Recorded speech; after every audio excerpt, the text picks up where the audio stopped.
Selamat datang di Lavender Channel. Kali ini di video kita kali ini kita akan membahas soal untuk nomor 13 dengan teks tentang gitu ya, program dari Kementerian Keuangan terkait dengan UMKM.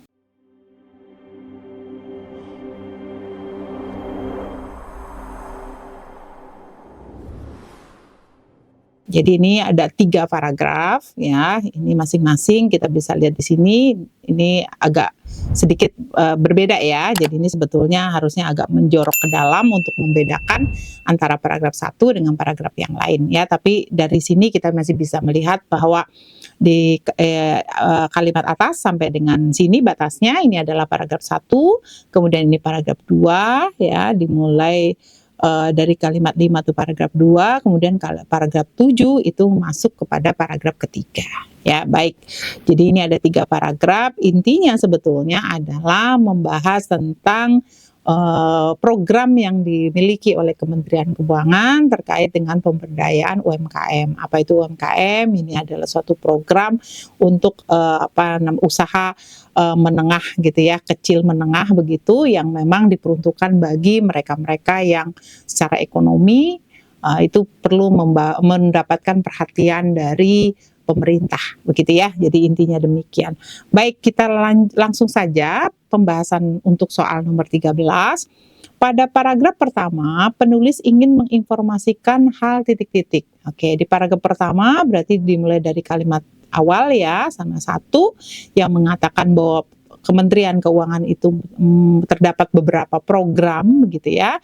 Lalu kemudian di kalimat 2 dijelaskan tentang bagaimana fasilitas akses pembiayaan yang dalam pengelolaan Ditjen Pembendaharaan, ini lebih ke teknis begitu ya.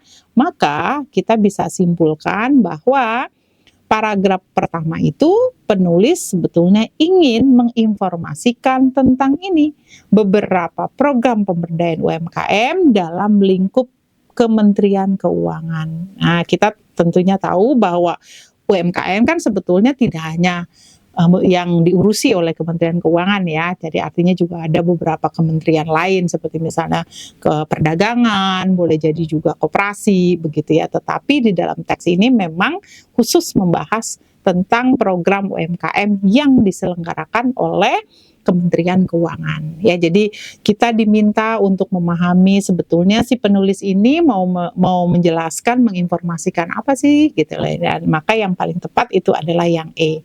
Ya, sedangkan kalau kita amati dari pilihan ganda yang lain seperti misalnya yang A, media lelang online untuk UMKM oleh Dirjen Kekayaan Negara, ini lebih kepada teknisnya gitu ya, teknis bagaimana cara yang bisa dilakukan untuk menjalankan program UMKM tersebut. Kemudian kalau yang B ya di GIVE selaku marketplace belanja pemerintah yang dikelola oleh Ditjen, ini juga tidak nyambung begitu ya. Kemudian yang C, fasilitas akses pembiayaan yang berada dalam pengelolaan, ini juga lebih pada keterangan. Kemudian fasilitas pembajakan bagi UMKM yang dalam pengelolaan Ditjen itu juga sebetulnya bukan terkait dengan perpajakan gitu ya, tapi lebih bagaimana program dari pemberdayaan UMKM ini dapat berjalan, yang tentunya menjadi salah satu kebijakan penting oleh Kementerian Keuangan. Ya, oke. Jadi untuk nomor 13 jawaban yang paling tepat adalah yang E. Oke ya. Nah, kita lanjut kembali pada soal berikutnya ya. Oke, kita lanjut. Soalnya nomor 14. Oke ya. Nah, ini nomor 14. Dari kalimat 6 adalah titik-titik inti dari kalimat 6. Kita cek dulu nih kalimat 6. Nah, kalimat 6 itu berbunyi begini. Dalam lingkup yang lebih luas, pemberdayaan UMKM membutuhkan sinergi berbagai pihak dari tingkat pemerintah pusat, pemerintah daerah, lembaga pembiayaan, dan pihak-pihak lainnya yang bersentuhan dengan program-program pemberdayaan UMKM. Nah, itu cukup panjang ya. Jadi di kalimat 6 ini sebetulnya lebih banyak menjelaskan tentang lingkup terkait dengan pemberdayaan UMKM.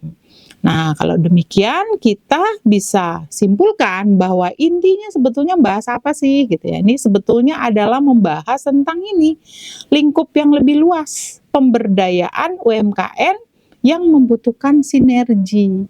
Nah, ya, jadi inilah yang paling tepat nih, ya, untuk jawaban kita nomor 14. Nah, inilah yang paling tepat, yang C. Nah, karena sudah sangat jelas di kalimat 6 itu, ya, bahwa ternyata pemberdayaan UMKM itu tidak hanya urusan dari Kementerian Keuangan, tapi juga dari sektor-sektor atau dari lembaga-lembaga negara lainnya. Ya, jadi itu penjelasan terkait dengan inti kalimat 6. Oke, kita lanjut kembali ke soal berikutnya. Ya. Kita lihat soal berikutnya nomor 15. Nomor 15, kalimat tidak baku ditunjukkan dalam kalimat titik-titik. Kalimat tidak baku berarti kita cek satu-satu ya. Di kalimat 1 kita lihat ada nggak kalimat tidak bakunya? Nah, tidak ada ya. Jadi 1 tidak usah kita jawab gitu ya, karena dia bukan jawaban yang tepat. Kemudian nomor 3, kita cek nomor 3. Nomor 3 itu dengan adanya program pemberdayaan UMKM yang cukup lengkap, mulai dari modal untuk memulai usaha hingga pembinaan UMKM menuju kualitas ekspor, dibutuhkan sebuah langkah untuk menjadikan program UMKM di Kementerian Keuangan menjadi satu kesatuan utuh. Nah, ini juga masih oke lah ya, artinya kita tidak menemukan kalimat yang tidak baku ya. Jadi itu. Kemudian 4 kita lihat ya, pilihannya ya. Hal ini yang kemudian ditindaklanjuti dengan terbitnya keputusan Menteri Keuangan nomor 396 tahun 2022 tentang program sinergi. Nah, ini juga nggak masalah begitu ya. Tapi kita cek nomor 5 karena ada di pilihan di D itu.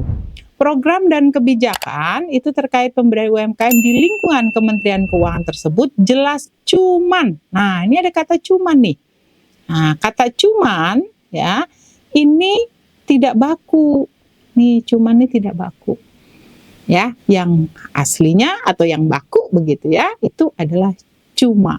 Nah, cuma itu kan hanya sebetulnya. Ya, sama saja kita bisa artikan maknanya dia hanya. Jadi program dan kebijakan terkait pemberdayaan UMKM di lingkungan Kementerian Keuangan tersebut jelas hanya atau cuma sebuah contoh kecil untuk dapat meningkatkan kapasitas UMKM di Indonesia. Ya, jadi kita bisa menemukan bahwa kalimat yang tidak baku itu ada di pilihan yang D, yaitu kalimat 5.